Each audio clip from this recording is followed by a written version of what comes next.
And again, my argument for the after party is we need a new organized baseline, as the late Glenn Ford would have said, the bright line political. We need to draw our bright political lines behind which we will not retreat as we begin to organize. And in the spirit of George Jackson and Black August, this is my humble argument for the tripartite stages of revolution that he called for, an underground army. I'm not doing that. Don't know about it. And what would it sound like me saying I did and am on YouTube? But I'm not, and I don't. So that's not, but he said an alternative political party and an underground press. We may not be underground here, but we're certainly marginal enough relative to YouTube. And we would encourage people to, again, click the join, like, subscribe, and the bell, help us expand. But there are other communicative efforts that I would, want to encourage and build up as well as part of that. But then also this alternative political party that is in part help to give the organizational space or the direction or the focus for a political movement to address all of these issues. Because as George Jackson said himself, they'll say you have purchasing power, then they just hit you with another round of inflation, negating whatever that power is meant to be. He's the only one I've found that directly, addressed correctly the buying power mythology. And because he had a broader analysis that understood we need political power. So I'm going to continue to build on this, and I want all of you and many more to take this on. But I think beyond just our study groups, beyond just our broader analysis that we're developing of the world, I do think part of our struggle needs to be organizing around that analysis and then giving others something practical and politically tangible, so to speak, to latch on to.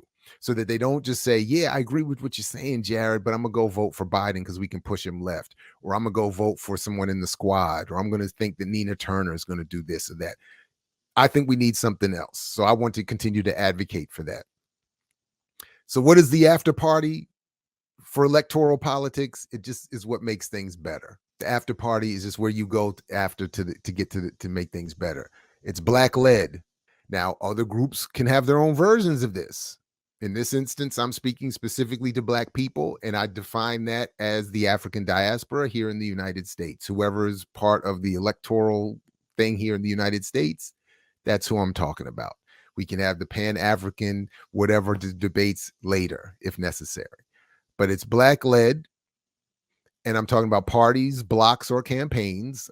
So it can theoretically work within existing political parties. It can be something that is developed elsewhere, both and however we want to label it. I didn't write it here. However we want to label it, whether it is anti-capitalist, anti-imperialist, socialist, communist, anarchist, whatever. I'm not interested in the ism. So at the moment, for this particular purpose, obviously, we can debate and discuss that as well, but that is just GDP redistribution.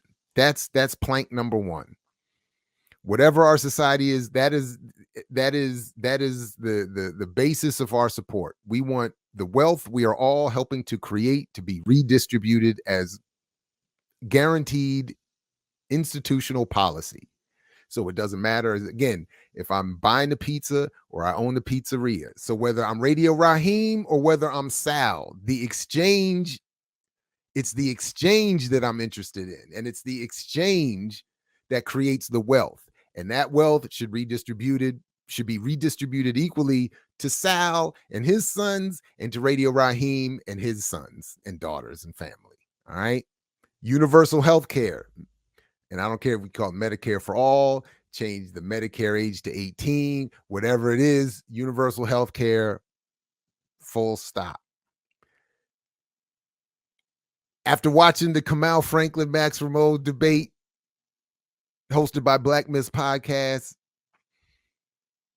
I don't know the details on this, but abolition and dual power, police and military reform. The police do locally what the military does internationally, as Malcolm said. So in somewhere, as we address that, it could be a drawdown of the military budget, cutting the bases down, by 2/3 or whatever, and have that money redistribute, defund all of that. But the point is, the details we would all develop, but the wealth has to get dragged away from policing and military and back to something else. These same principles can be applied locally. So if we're talking about redistribution of GDP, you would say the same thing locally. If we're talking about a municipality, a village, a town, a city, whatever wealth is created there that becomes part of the tax base for that community gets redistributed back to everybody in that community in a more equitable way, so that the ravages and the inequalities we suffer are less prevalent. Then also coming back to what Max Rameau said, this is just phase one. What Max Rameau and Pan-African community actually were talking about, that we're still in phase one. Now I'm borrowing for the after party concept, what he was applying to their arguments around abolition. But the point is of phase one is that we need to refocus our arguments around power and not reform. Too much of everything we do is about reform, and we're not talking about what we really should be focused on, which is political power. Actual political power is what all of this propaganda is meant to keep us away from, and to encourage us into a business, an entrepreneurial, a Democratic Party politician, whatever. But we need political power that would make all of these arguments moot. And then we can do what the wealthy have done since 2008 and give themselves $29 trillion out of nothing, while half of the black wealth was wiped out to whatever extent it existed, and so much others have lost whatever. And we have, where we are now, got people under bridges, got people without health care, you got people desperate and confused and fighting each other over any and everything. We need to become Malcolm X voters. This was essentially what I'm arguing here, is a summary of what Malcolm X was saying about how we should engage the vote. And it's not to say the vote is the end all be all. It is to say that we should engage it differently. I mix what I like, what I like, what I like, what I like, what I like.